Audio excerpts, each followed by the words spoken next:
Oh, very good morning, students. This is Deepa. Welcome to Learn Social Science. Students, I'm again here with the same chapter, Devotional Path to the Divine, in which we have discussed few topics, and today's topic is a closer look to Baba Guru Nanak. Okay, means we'll discuss about Baba Guru Nanak. So let's start. We know more about Baba Guru Nanak, that is for the time period is 1469 to 1539, then about Kabir, born at Talwandi, Nankana Sahib in Pakistan. He travelled widely before establishing a centre at Kartarpur, that is Dera Baba Nanak on the river Ravi.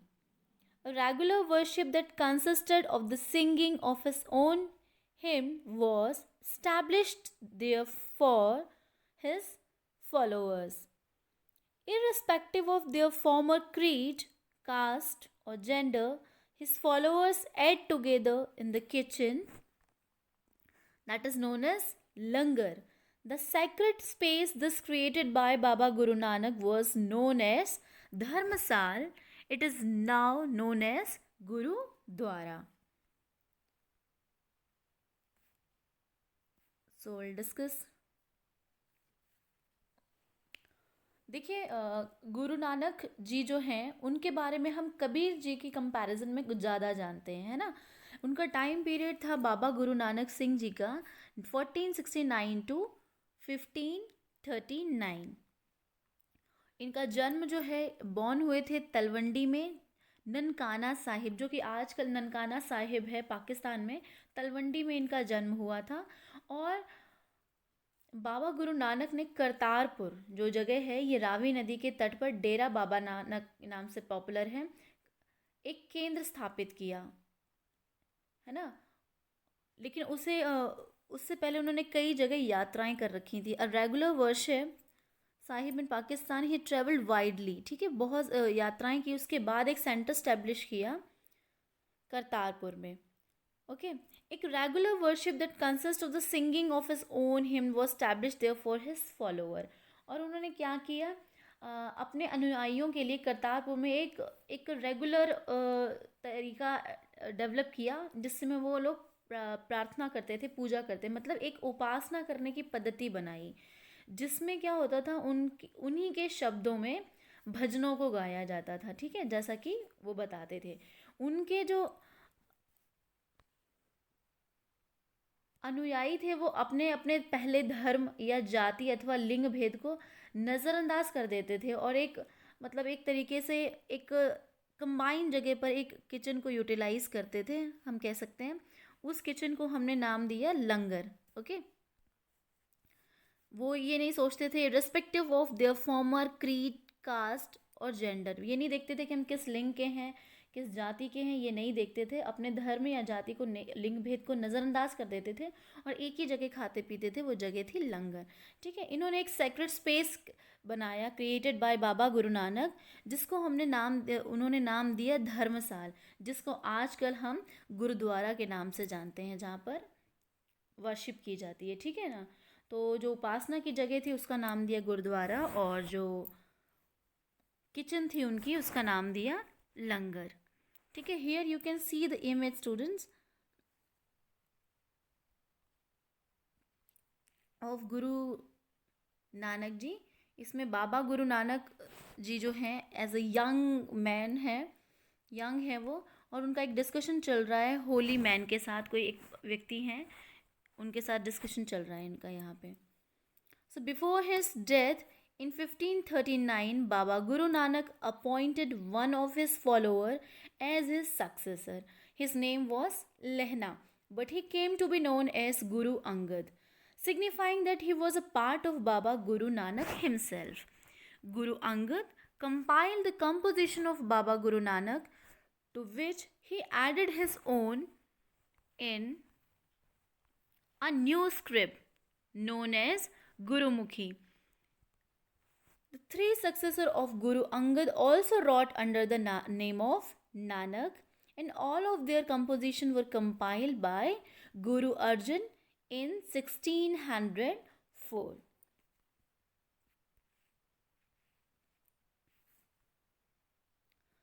देखिए, गुरु नानक जी की जो death है वो 1539 में हुई है. Before his death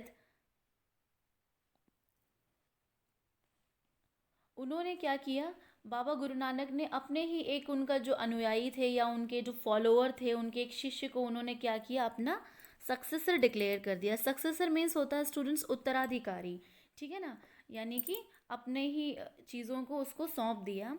and his name was लहना, उसका नाम था लहना, जो कि आगे चलकर गुरु अंगद के नाम से पॉपुलर हुआ. ये जो नेम था उसका गुरु अंगद, उसको माना जाता था कि वो गुरु नानक जी का ही, बाबा गुरु नानक जी का ही पार्ट है, इसीलिए उसको अंगद बोलते थे. he compiled all the composition of Baba Guru Nanak ji, ठीक है ना. उसने क्या किया, जितना भी बाबा गुरु नानक जी की जो भी चीज़ें थी वो उसने एक जगह कंपाइल कर दी, उनके सारे कंपोजिशंस को, उनकी सारी कृतियों को एक जगह पर इकट्ठा कर दिया. और उसमें कुछ उसने क्या किया, अपनी भी एडिट की, which he added his own, ठीक है, in a new script known as Gurmukhi. उसने क्या किया, अपनी भी कुछ कंपाइलेशन उसी में ऐड कर दी और एक न्यू स्क्रिप्ट यूटिलाइज की, जिसको हम गुरुमुखी से जानते हैं. तभी हम लोग बोलते हैं कि एक न्यू लिपि है, लिखने की पद्धति है गुरुमुखी, है ना. गुरु अंगद हुए, उनके भी 3 सक्सेसर रहे हैं, जो कि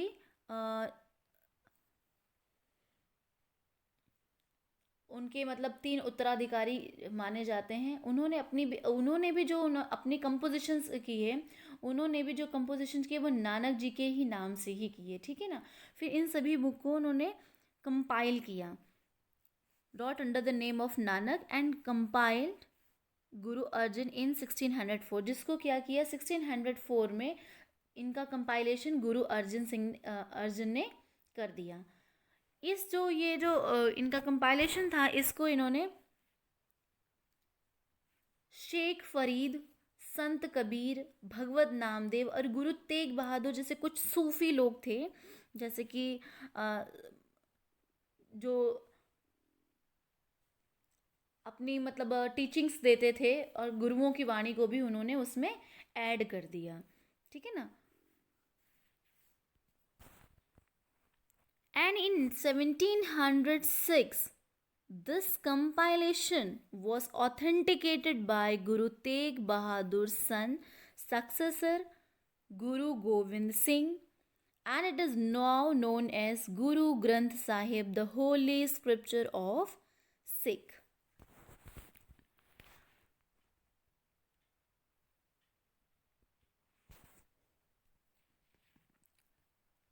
जो ये गुरु ग्रंथ साहिब बनी है, ये सिख धर्म की आज एक बहुत पवित्र ग्रंथ है, और इसको लोग, सिख धर्म के सभी लोग इसको बहुत मानते हैं. ये सभी लोगों की जो भी टीचिंग्स थी, जो भी उन्होंने ज्ञान की बातें बताई, इन सब का कंपाइलेशन है, इसीलिए ये बहुत होली स्क्रिप्चर है सिख लोगों का. And the number of Baba Guru Nanak's followers increased through the 16th century under his successors. They belonged to a number of castes, but traders, agriculturists, artisans, and craftsmen predominated. This may have something to do with Baba Guru Nanak's insistence that his follower must be householder, should adopt productive and useful occupations. They were also expected to contribute to the general funds of the community of followers. Okay students, 16th century के आसपास क्या हुआ कि here I can show you image. ये एक image है, एक page है, एक मैन्युस्क्रिप्ट का पेज है पांडुलिपि का, जो कि गुरु ग्रंथ साहिब का ही पेज है, ठीक है ना। और मनुस्क्रिप्ट आपको पता है पांडुलिपि पहले लिखी जाती थी, ठीक है। यहाँ आपने देखा कि किस तरीके से जितनी भी रचनाएं थीं नानक जी के नाम से चलने लगी, और गुरु अंगद जी ने भी अपने उत्तराधिकारियों को के कंपाइलेशन को ऐड किया, जिसको ऑथेंटिक बनाया जाकर के बाद में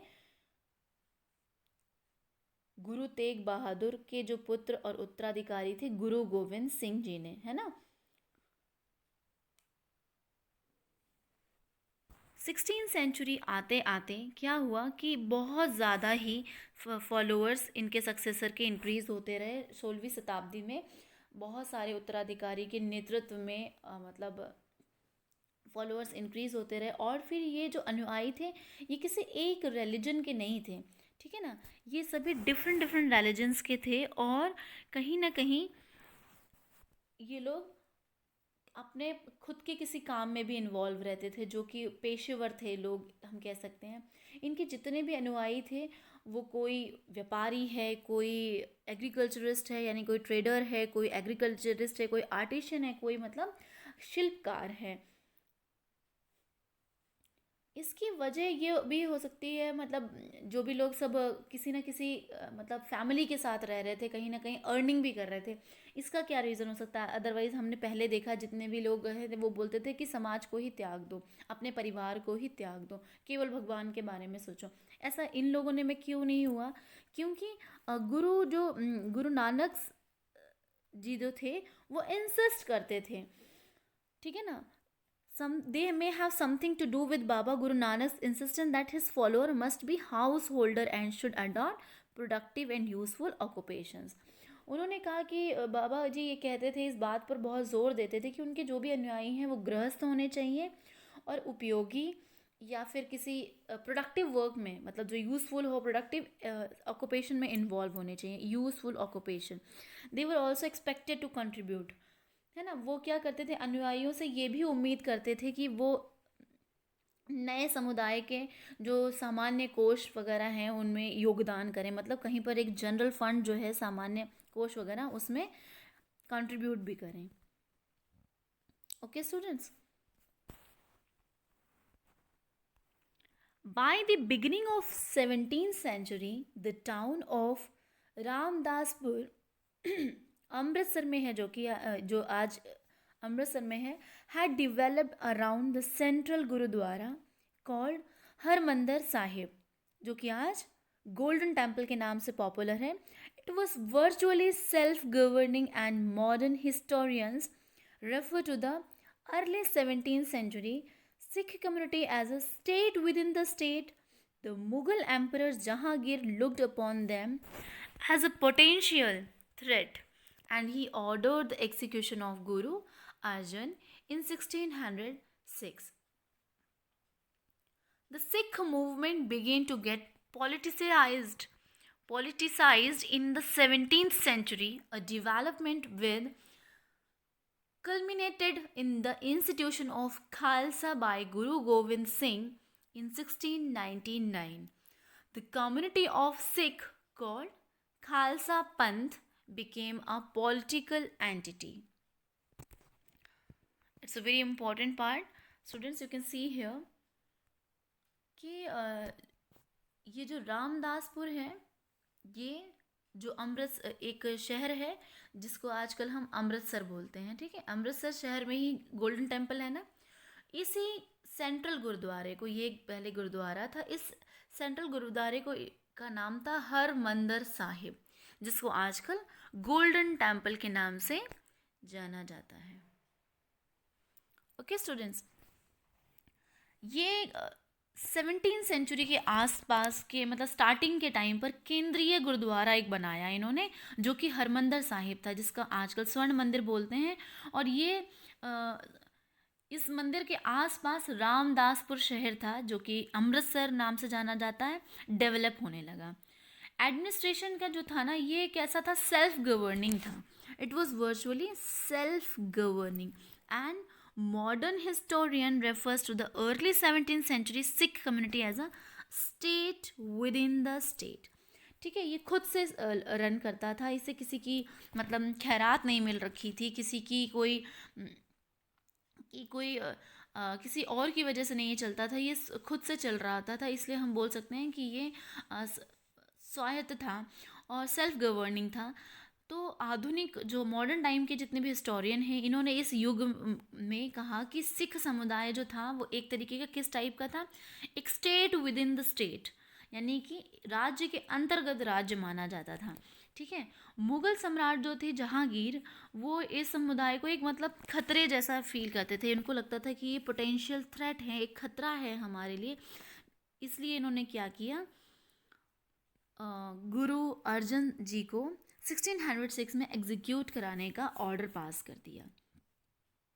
आपने देखा भी होगा कि सिख धर्म के लोग मुगल्स के कितने खिलाफ थे, है ना। तो फिर इन्होंने क्या किया, एक ऑर्डर पास कर दिया कि उनको एग्जीक्यूट करा दो। तो वो एक तरीके से उनको जहांगीर की तरफ से पूरे मृत्युदंड दे दिया गया था, आदेश कर दिया था, जो कि उनको 1606 में एग्जीक्यूट कर दिया गया। तो सिख मूवमेंट था। तो फिर 17वीं सेंचुरी में ये सिख आंदोलन ने क्या किया, एक राजनीति रूप ले लिया। ठीक है, राजनीतिकरण शुरू हो गया इसमें, क्योंकि कहीं ना कहीं उनको अपने लिए खतरा महसूस होने लगा। तो इसके जो हम बोल सकते हैं कि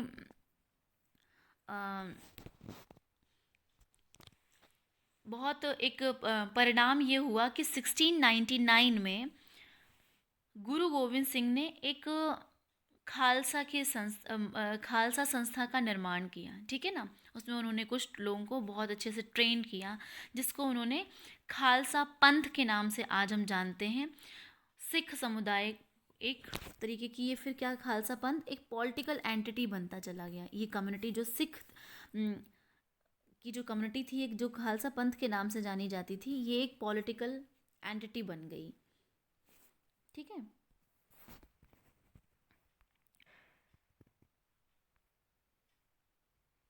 जो कि गुरु गोविंद सिंह ने 1699 में स्टैब्लिश की। The changing historical situation during the 16th and 17th century influenced the development of Sikh movement. The ideas of Baba Guru Nanak had a huge impact on his development from the very beginning.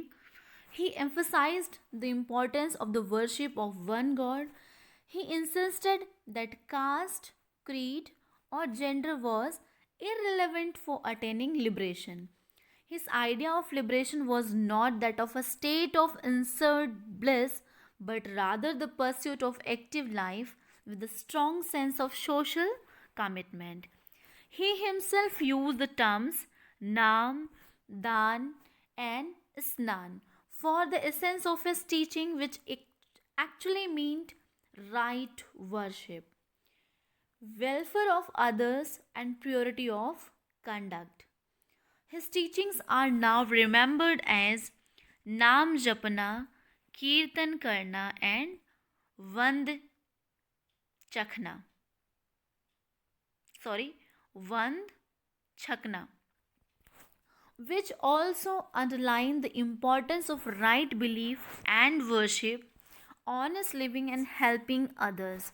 Thus, Baba Guru Nanak's idea of equality had social and political implications.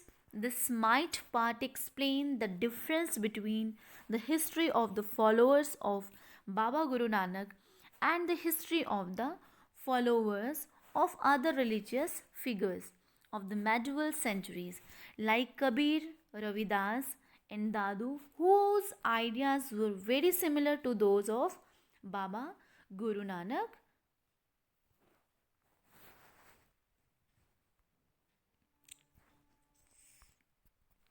So now we'll discuss in Hindi.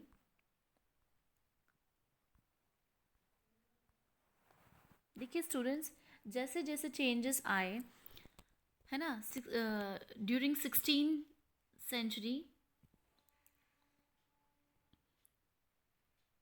और 7वीं century में जो changes आए 16वीं और 17वीं शताब्दी के बीच में, एक तरीके से ऐतिहासिक परिस्थितियां आ गई जिसमें सिख आंदोलन किए गए,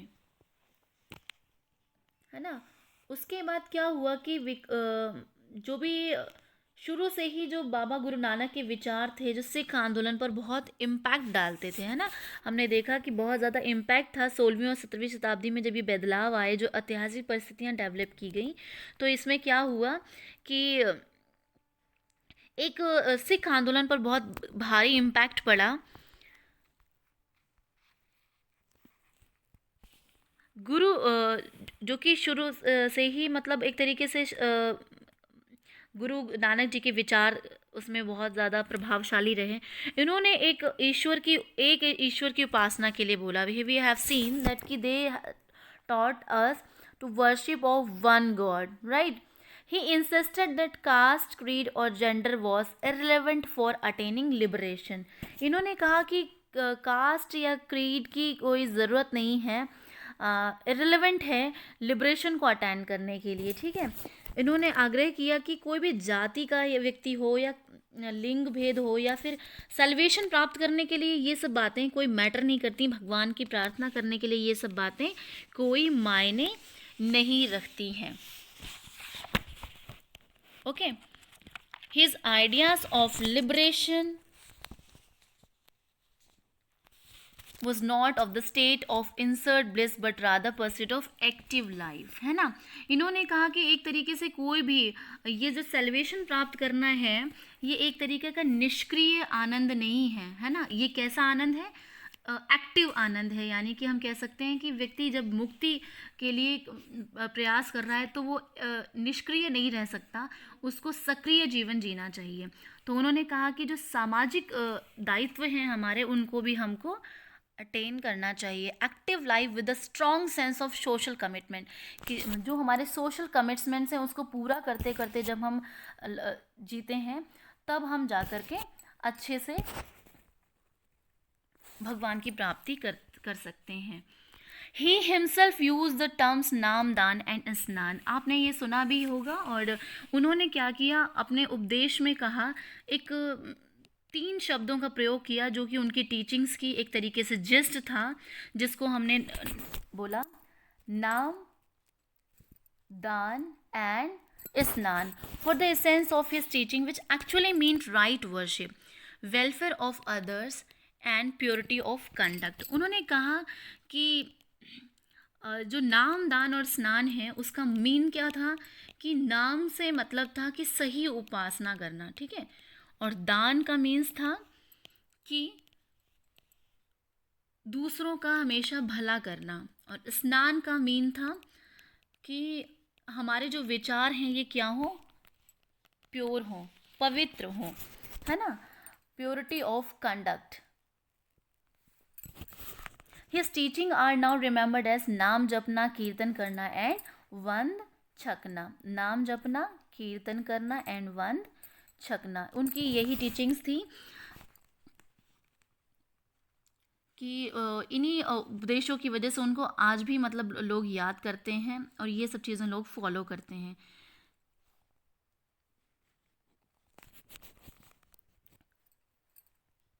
which also underline the importance of right belief and worship, honest living and helping others, ठीक है ना। इन्होंने कहा कि भाई हमें क्या करना चाहिए, ऑनेस्ट लाइफ जीनी चाहिए, ऑनेस्ट तरीके से जीना चाहिए और लोगों की मदद करनी चाहिए, और जो वर्शिप करने का है एक सही तरीका अडॉप्ट करना चाहिए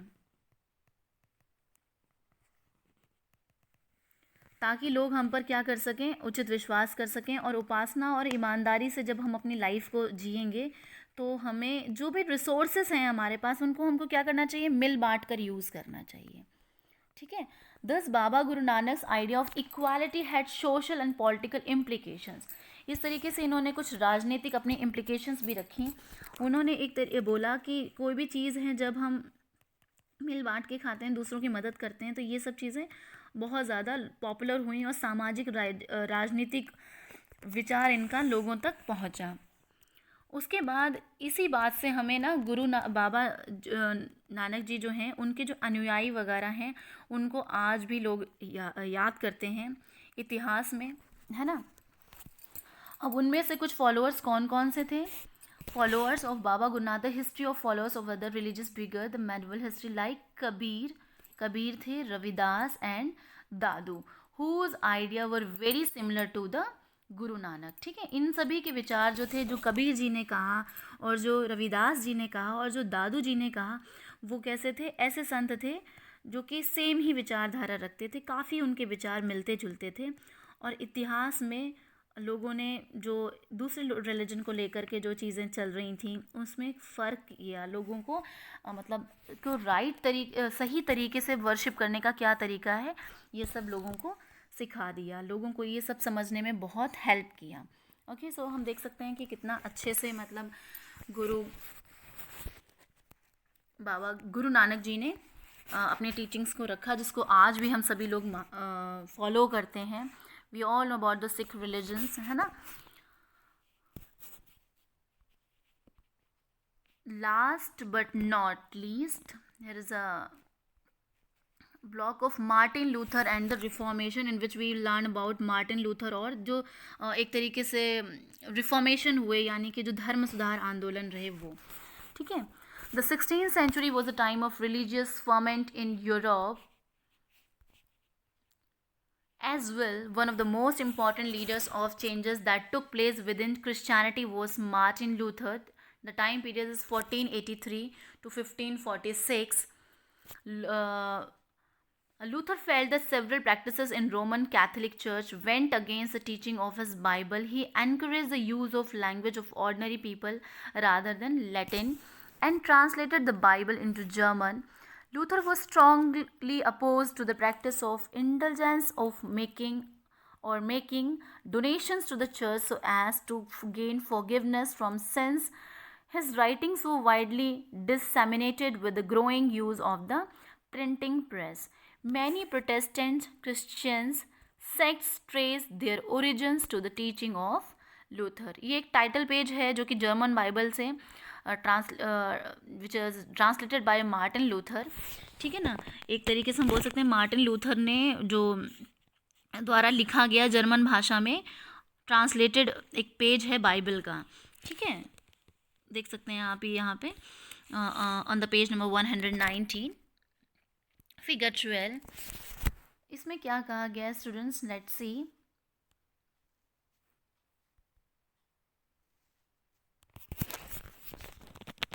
इन्होंने कहा कि जो 16वीं सदी थी उसमें ना यूरोप में धार्मिक तरीके की बहुत सारी उथल पुथल होने लग रही थी, है ना। वो एक ऐसा टाइम पीरियड आ गया था 16वीं सदी में, तब ईसाई धर्म में अनेक परिवर्तन हुए। और ना फिर क्या हुआ कि जो महत्वपूर्ण नेता जैसे लोग थे, जैसे कि हम बोल सकते हैं कि मार्टिन लूथर भी वन ऑफ देम, एक उनमें से ही थे, जो कि जिनका टाइम पीरियड है 1483 टू 1546। इन्होंने लूथर ने ये महसूस किया कि रोमन कैथोलिक चर्च जो हैं वो बहुत सारे आचार व्यवहार बाइबल की शिक्षाओं के विरुद्ध जाते हैं, उनको ये फील हुआ। तो उन्होंने क्या किया, लूथर ने लैटिन लैंग्वेज में अपना लिखने के बजाय एक जनरल लैंग्वेज में लिखा, आम लोगों की भाषा में लिखा, और उसके यूज़ को लोगों को मतलब मोटिवेट किया, लोगों को प्रोत्साहित किया। और बाइबल का जो जर्मन भाषा में जो भी अनुवाद था उसको उन्होंने अपनी जो नॉर्मल लैंग्वेज में ला करके लोगों को उस चीज़ को समझाया। और उन्होंने कहा कि वो जो एक प्रथा है कि ये जो चल रही है, मैं उसका घोर विरोधी हूँ। तो जिसके अंतर्गत पाप कर्म को क्षमा करने के लिए चर्च को दान दिया जाता था। क्या होता था इसमें, एक प्रॉब्लम थी कि लोग ना दान देते थे कि अगर कोई पाप कर दें तो उसमें क्षमा के लिए। तो क्या करते थे कि इस तरीके से लोग मतलब कहीं ना कहीं इलीगल मनी लोगों के पास आ जाता था। तो इस तरीके से उनकी रचनाओं ने क्या किया, व्यापक रूप से प्रचार प्रसार किया। और उन्होंने अनेक ऐसे जो प्रोटेस्टेंट ईसाई संप्रदाय के लोग थे अपना उद्भव लूथर की शिक्षाओं में ही खोजते थे। फिर लोगों ने क्या किया कि लूथर की टीचिंग्स को एक्सेप्ट किया, है ना। Many Protestants Christian sect trace their origin to the teaching of Luther, है ना। So this is I hope last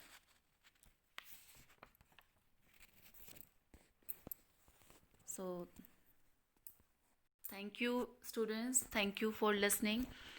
Hopefully It's a very useful, and you will be able to understand each and everything. Thanks for listening. Please stay connected. पढ़ते रहिए. Take care. Bye bye.